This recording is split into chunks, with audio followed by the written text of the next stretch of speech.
Let's jump right into this explainer. Today, we're unpacking a fascinating and frankly pretty heavy investigation from the Elite Economic Forum.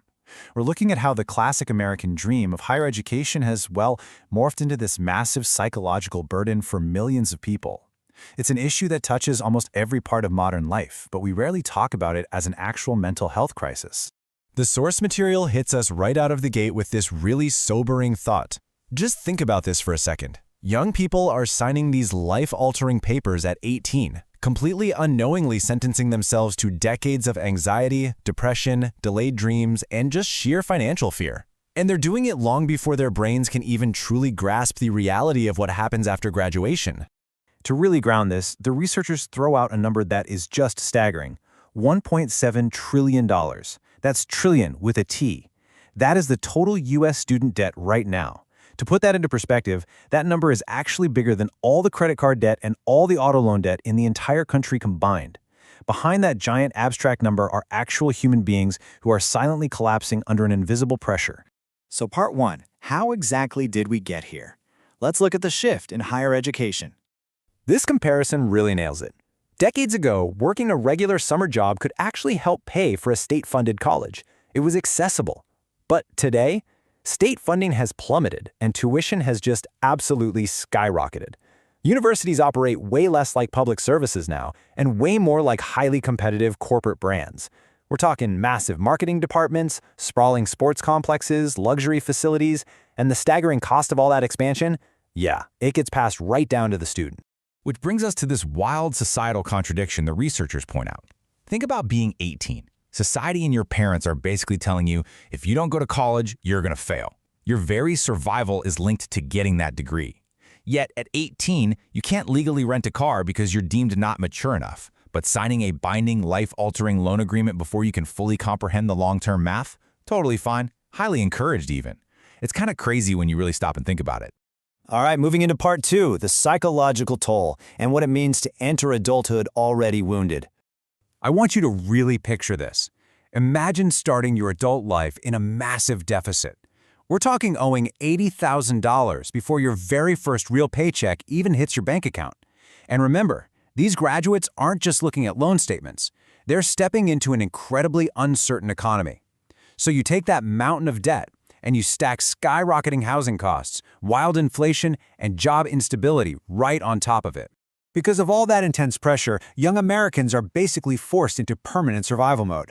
They have to delay all these major life milestones. Getting married, having kids, buying a house, starting a business, all of it gets pushed back. But crucially, they're losing their psychological freedom. That freedom to take a creative risk, to dream, or honestly just to fail safely, which is such a vital part of figuring out your 20s. Psychologists actually have a name for this. It's called the scarcity mindset. The documentary breaks down exactly why our nervous systems just shut down under this kind of panic. When you're under chronic financial stress, your brain actually changes how it works. It hyper-focuses on right now, on immediate survival. Because of that, your ability to think long-term weakens, your creativity drops, and your sense of hope literally shrinks. Our brains just weren't built to live in a 24/7 state of financial emergency. And making this scarcity mindset even worse is social media. Imagine being a stressed graduate scrolling through Instagram, TikTok, or LinkedIn.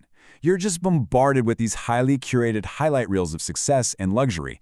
It dials the psychological pressure up to an 11, leaving people asking themselves, why am I failing when everyone else seems totally fine? It creates this hidden, lonely crisis built entirely on shame and constant comparison. Let's move to part 3. The researchers lay out 3 distinct, realistic faces of debt to show us what this actually looks like on the ground. First up, we have the teacher. She's 27, wakes up at 5:30 a.m. every day and does a job that is absolutely vital to society. But she is emotionally wiped out. After paying for rent, basic health care, and the student loans, there is literally nothing left over. She has to postpone therapy, she's putting off starting a family, and the kicker? She constantly gets told by people online to just budget better. But as the researchers point out, no spreadsheet in the world can fix a mathematical and emotional deficit this huge. Next is the engineer. Now, on paper, he makes what older generations would definitely call a good living. But here's the catch. Inflation, ridiculous housing costs, and massive loan payments completely eat up his purchasing power. So he works longer and longer hours, He's totally burned out, and despite looking successful on the outside, inside he feels like he is constantly treading water just to keep from drowning. And finally, the dropout. This is honestly one of the cruelest realities the investigation highlights. This person carries the massive, lifelong financial punishment of student loans, but without ever actually finishing the program. So there's no degree, there's no higher income to help pay it off. It's just a lingering mountain of debt for an opportunity that never came to be. Which brings us to part 4. What happens when an entire generation starts losing hope? The societal risk. When an entire generation stops believing that hard work actually leads to a stable life, hopelessness really starts to spread. And the researchers map this out in 4 stages. It starts financially, then it hits psychologically, then culturally, and finally politically. When people feel permanently insecure, basic social trust just collapses. And history tells us that nations become incredibly unstable when the younger generation completely loses faith in their own future. All right, part 5. Let's talk about finding a way forward and look at some practical solutions. The investigators propose solutions that really need to happen on 2 different fronts, systemic and individual. On the systemic side, the U.S. needs real public investment in affordable education, truly transparent loan systems, and much more accessible mental health support. But on a personal, individual level, it's about building community. It's about talking openly to break that destructive silence and shame that makes this whole thing feel so incredibly isolating in the first place. Above all, the source material hammers home this absolutely vital takeaway. Debt does not define human value. It just doesn't. Young Americans have got to stop attaching their entire self-worth to a bank balance.